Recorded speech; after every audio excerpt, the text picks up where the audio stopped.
Hello and welcome, this is Asal and today we are going to be doing yet another weapon review. The weapon in store today is the AK-74M Assault Rifle. Now here we are playing Rush on Operation Metro. Now generally what I like to do is take some footage from some games that I like and throw them together and do a review on them. But today instead we're going to take a look at this game as a whole as well as the weapon review. So first of all, let's take a look at the rate of fire of this weapon. It comes in at 650 rounds per minute. Now compared to the other assault rifles, that is pretty slow. So as you may have guessed, this gun isn't going to be winning any close quarters firefights. You'd be better off with an M416, an M16A3, or even the AEK, because those have the higher rate of fire, which this gun simply does not have. To put it simply, the fire rate of this gun is just underwhelming. Alright, so the reload times of this gun are 2.1 seconds if you have a bullet in each chamber, and 3.1 seconds with the chamber empty. Now those reload times are alright, they're not particularly fast and they're not slow, so they're about average, I would say. So I mean, they're not an M416 or an M16 reload time, but at the same time I wasn't having any trouble reloading in my games. So I wouldn't say that the reload time takes away from the gun, although it certainly doesn't add to it. It is what it is and you just have to live with it.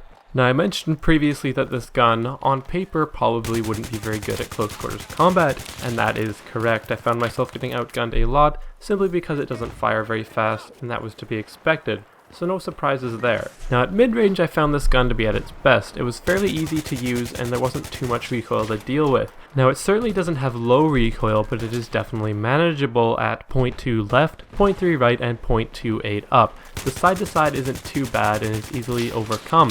The 0.28 up is a little bit higher than the other assault rifles, so there is a certain amount of adjustment that needs to be done to the vertical recoil when you're firing it at medium to long range. I would also like to note that this is one of the first assault rifles you ever get when you play Battlefield 3, so it is by no means meant to be a very strong weapon and a very potent weapon.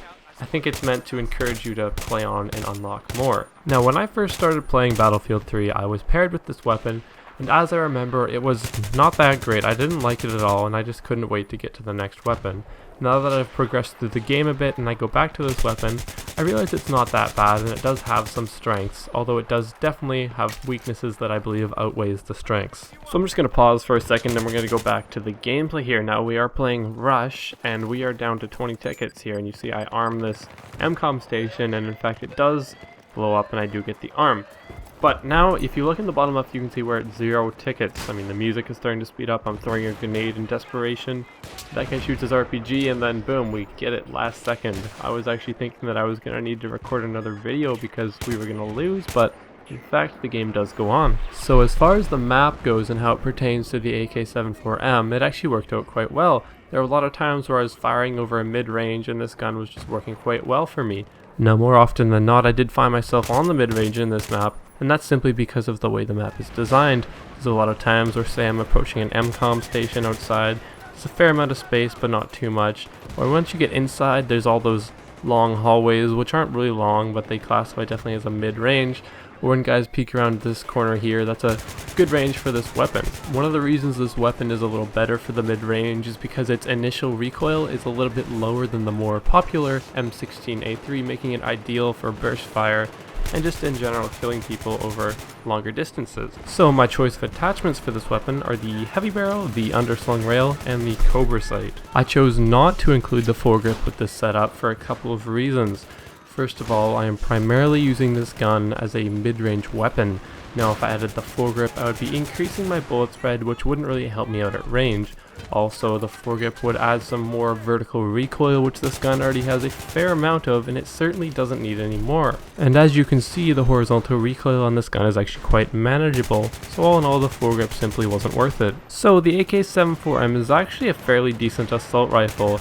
It was better than I was expecting, that's for sure. It performs well at mid to even long ranges, but at close ranges it will get outshot by those faster firing assault rifles. Overall, I did actually have a lot of fun using this gun, so if you're tired of your M16, I would recommend you go pick up the AK-74M. It is a lot of fun to use and it does actually have a lot to offer. So this has been Asal with the review of the AK-74M Assault Rifle. If you've liked this video and it's the first one you've seen from me, I would really appreciate it if you could subscribe. I'm always looking for more of those and they really help my channel grow. Also, if there's anything at all you'd like to see on this channel, please just let me know with a comment. I'm always looking for more ideas and I really want to integrate some subscriber interaction. So as you can see, we do finally arm the final station, and we do actually win the game. So once again everybody, thank you for watching. This is Asal, and I will see you guys in the next video.